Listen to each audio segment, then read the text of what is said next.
What's going on, folks? Back at you again with another movie review.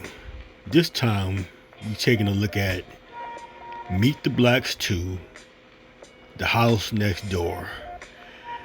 The first Meet the Blacks was based off, I guess, a parody of the Purge. I think it came out about 3 or 4 years ago.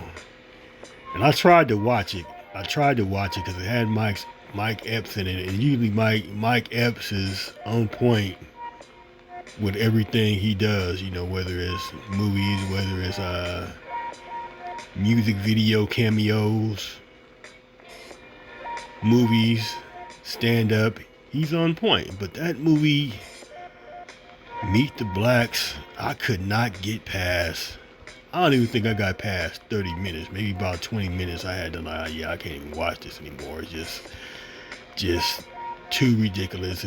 Not scary. It wasn't funny. It didn't work on any level for me. So with this one was a little bit more encouraging, because this one is the story is that after the things that happened to him and his family in the first movie, Carl Black writes a book about it. It becomes a bestseller for a while. And so when the money wasn't coming in anymore, him and his family had to move back to his hometown and the house that he grew up in. And he begins trying to write his second novel, but he's having like a lot of trouble getting started. Then something happens. One night, some neighbors move into the house next door. Then soon after, Carl and his other neighbors begin to see strange things happening at the house next door.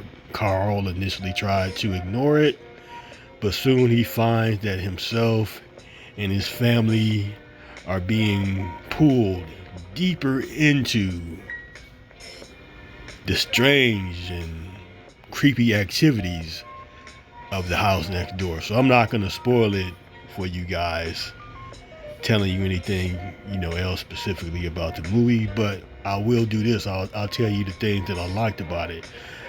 First of all, the look, the way it was filmed, the night scenes and the day scenes looked great. The sound was great.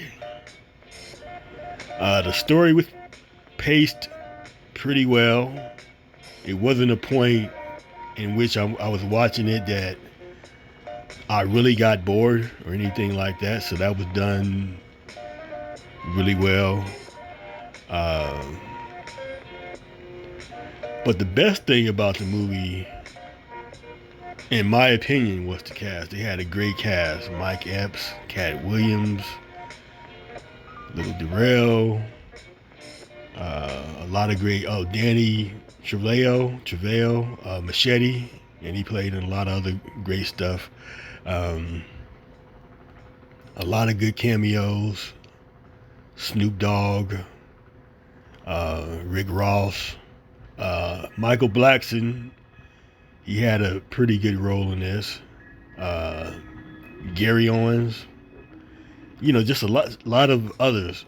It has a wonderful cast, and with that being said, it's one of these movies that I wanted to like this movie, just because of all the elements that it had. I really wanted to like it, and I liked it, but I could have liked it a whole lot more, and probably, I couldn't like it more because to me, one of the weakest elements of this was the writing. The writing wasn't really that good, because we had laughs, we had jokes, that were good, and we had some that just fell flat. But it's like, if you're dealing with Cat Williams and Mike Epps, I mean, you shouldn't have that problem. From what I've seen, from what I know of them and their history and their work, Michael Blackson as well, you shouldn't have a problem with getting supreme laughs out of this film, especially with all of them together. So, like I said, I liked it, and there was times I did laugh at things and stuff like that. But to me, it should have been funnier if you had, all that firepower from the comedic side. Little Darrell. Like I said, he's usually on point with his comedy. So, yeah, it's one of these movies that you like, but to me, it should have been more funny. It is better than the first movie. The storyline, the actors, everything is pretty much better this time around. But it's just that with the high quality of a cast that you had, and like I said, the cast did their best. Andre Batch was in it as well. He was funny in some of the scenes that he was in and stuff like that. Like I said, it wasn't never a boring movie, but with this high quality of cast, I expected a lot more, and to me that has to do with like the writing of the movie. They didn't really do a great job at getting the full potential of what it could have been.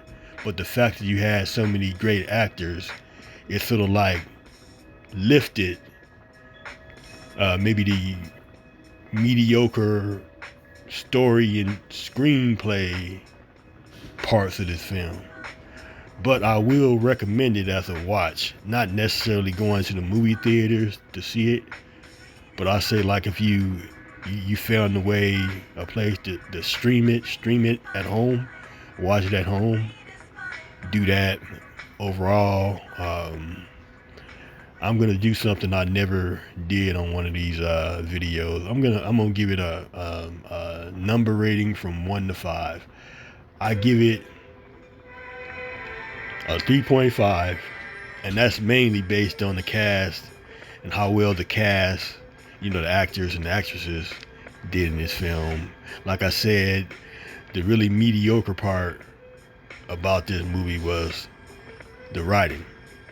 Like I said, the cast was strong, and the videography and the audio aspects of it, I guess some of the technical aspects of it were good. So based off that, my rating between 1 and 5 for this movie is a 3.5. And like I said, the movie is highly watchable. So if you have a chance, check out Meet the Blacks 2, The House Next Door.